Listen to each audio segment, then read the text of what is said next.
Well, the question that my next guest asked on Twitter was this: why haven't the trade unions made more of a fuss?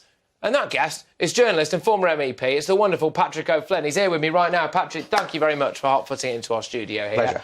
Pleasure. It's an absolute disgrace, isn't it? These are the forgotten people of this migrant crisis. It's the hotel staff. Absolutely. Well, what you get typically when a hotel signs a contract with the Home Office via an outsourcing firm instantly is an economy of scale, because you go from hotels which typically offer kind of bespoke wedding services, run a bar, have all sorts of different types of guests with different needs. Suddenly it's like a factory. And so you've got all pretty much young men coming in, having set meals at set times. Some of the companies run their own contract catering. There's obviously no need for the bar staff, no more wedding and events teams. So, looking at local paper coverage, every time one of these hotels goes, you see 20 jobs lost, 30, even 40 jobs lost. If we think about 400 hotels are now being run as migrant hotels.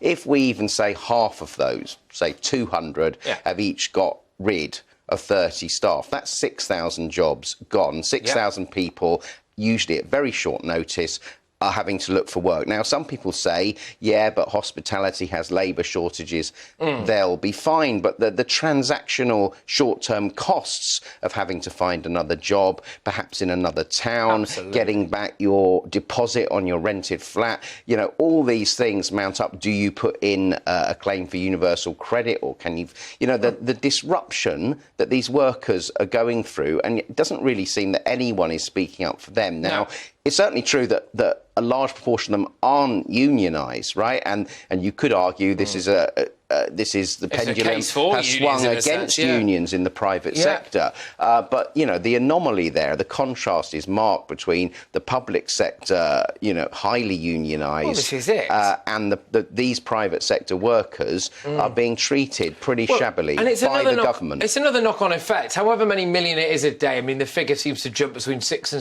£7 million just for the hotels themselves, for these people coming over the channel.